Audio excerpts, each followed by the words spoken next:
Hi friends, kitchen with Swathi channel కి స్వాగతం. ఈ రోజు నేను ఈవినింగ్ స్నాక్స్ స్వీట్ బజ్జీ చేయబోతున్నాను. స్వీట్ బజ్జీకి కావలసిన పదార్థాలు: గోధుమ పిండి, చక్కెర, యాలకులు, పాలు, నెయ్యి. ఒక గిన్నె తీసుకొని అందులో 1 కప్పు గోధుమ పిండి, 2 కప్పుల చక్కెర ఇలా బాగా కలుపుకోవాలి. నెయ్యి, వేడి చల్లార్చిన పాలు,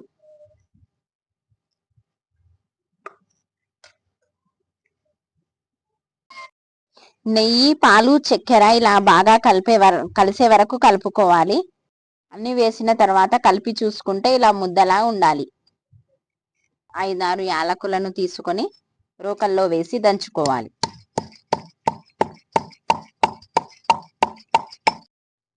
యాలకులు వేయడం వల్ల స్వీట్ బజ్జీలో టేస్ట్ బాగుంటది. మనం స్వీట్ తిన్న ఫ్లేవర్ వస్తుంది. పిల్లలు చాలా ఇష్టంగా తింటారు. ఈ స్వీట్ బజ్జీ చేసి పెట్టడం వల్ల పిల్లలకి చాలా బాగుంటుంది.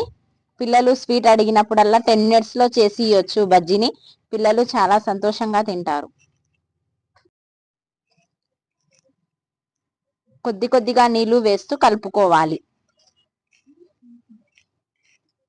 మనం నీళ్లు ఎక్కువ వేసి కలుపుకుంటే చాలా మెత్తగా అయిపోతుంది. మనకు బజ్జీ వేసుకోవడానికి రాదు. అందుకోసమే కొంచెం వేస్తూ బాగా కలుపుకోవాలి.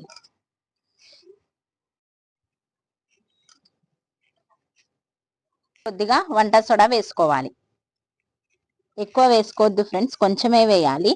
ఎక్కువ వేస్తే బజ్జీలు రెడ్ కలర్ లో వస్తాయి. అందుకోసం కొద్దిగానే వేసుకోవాలి. చక్కెర కొంచెం కరిగే వరకు కలుపుతూనే ఉండాలి. ఇలా కలుపుతూనే ఉండి 10 minutes మూత పెట్టి పక్కన పెట్టుకోవాలి. మనం వేసిన చక్కెర 50% వరకైనా కరగాలి.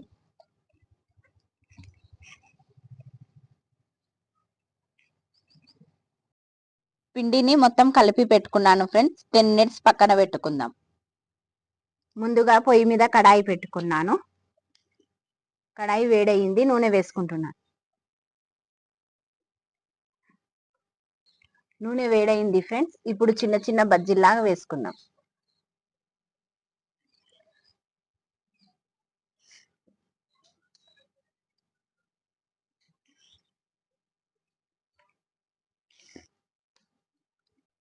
స్కూల్ నుంచి వచ్చాక పిల్లలు స్నాక్స్ లాగా ఇలా స్వీట్ బజ్జీ బాగుంటుంది. పిల్లలు స్కూల్ కి స్నాక్స్ కూడా తీసుకెళ్ళొచ్చు.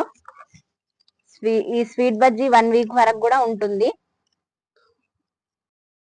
పిల్లలు స్వీట్ అడిగినప్పుడు ఇలా స్వీట్ బజ్జీ చేసిస్తే పిల్లలు చాలా ఇష్టంగా తింటారు. మనం ఎక్కువ ఏముండదు, ఇంట్లో ఉంటది కదా గోధుమ పిండి, చక్కెర, నెయ్యి, పాలు. పిల్లలు చాలా బాగా తింటారు. స్కూల్ కి స్నాక్స్ కూడా తీసుకెళ్ళొచ్చు పిల్లలు. ఇది మనం ఒక డబ్బాలో వేసి పెట్టుకుంటే ఒక వారం 10 రోజుల వరకు నిల్వ ఉంటాయి. బజ్జీలు వేసిన తర్వాత 5 minutes వరకు అలాగే ఉంచేయాలి. తర్వాత ఇలా మెల్లగా తిప్పుకోవాలి.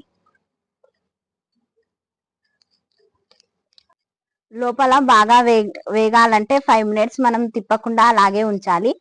మనం 5 minutes తర్వాత తిప్పి చూస్తే ఇలాగైతాయి. గోల్డెన్ బ్రౌన్ కలర్ లో వచ్చే వరకు బాగా వేయించుకోవాలి. ఇలా తిప్పుకుంటూ ఉండాలి. మెల్లగా మాడకుండా ఉంటాయి. కొంచెం సేపు 5 minutes అలాగే పెడితే లోపల పచ్చిగా లేకుండా బాగా ఉడుకుతాయి. చూడండి ఫ్రెండ్స్, ఇలా బాగా వేగాలి. వేగిపోయాయి. ఇప్పుడు ప్లేట్లో తీసుకుందాం.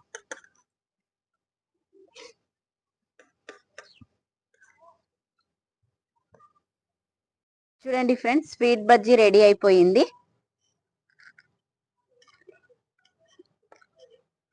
సూపర్ ఉంది. చూడండి ఫ్రెండ్స్, మనం నెయ్యి, పాలు వేసుకున్నందుకు లోపల ఇలా స్పంజ్ లా ఉంటుంది. తింటుంటే చాలా టేస్ట్ గా ఉంటుంది. పిల్లలు చాలా ఇష్టంగా తింటారు. ఇది మనం చేసి పెట్టుకొని 10 రోజులైనా ఉంటుంది. పిల్లలకు రోజు స్కూల్ కి స్నాక్స్ లా పంపించవచ్చు. పిల్లలు స్కూల్ నుంచి వచ్చినాక ఈవినింగ్ స్నాక్స్ లాగా కూడా తింటారు పిల్లలు. కిచెన్ విత్ స్వాతి ఛానల్ కి సబ్స్క్రైబ్ చేసుకోండి, సపోర్ట్ చేయండి, షేర్ చేయండి. ధన్యవాదాలు.